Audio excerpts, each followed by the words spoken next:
Қыз жүгіріп келе жатыр дейді, әке мен жаңа түс көрдім деп ше. Не түс көрдің? Ой, түсімде біз екеуміз Меккеде Қағбаның айналасында жүр екенбіз дейді. Мен аппақ көйлек киіп алған екенмін. Сөйтіп бір кезде мені қанаты бар бір жаратылыс көкке қарай мені қанатына салып көтеріп ұшты дейді.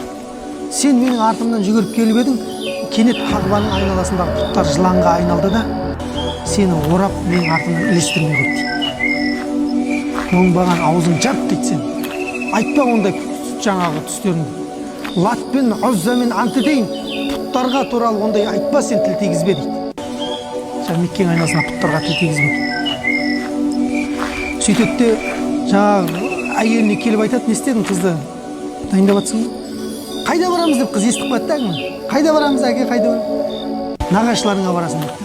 О, қыз қуанады, кішкентай қыз. Нағашыларыма барам.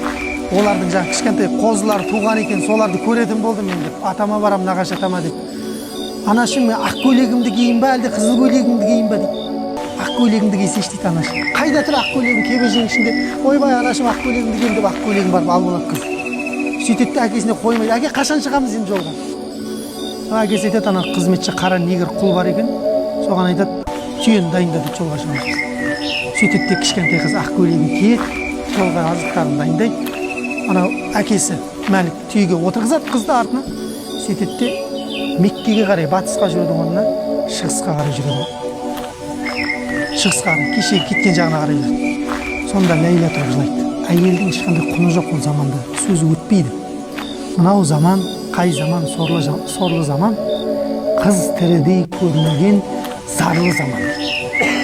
Мынау заман, қай заман, сорлы заман, қыз тірідей көмілген зарлы заман дейді. Сөйтіп жылайды. Ана қызын киіндірген кезде дейді, жаңа сипаттаған кезде айтады ғой, қызына ақ көйлек емес, ақ кебінді кигізіп жатқандай болды дейді анасы.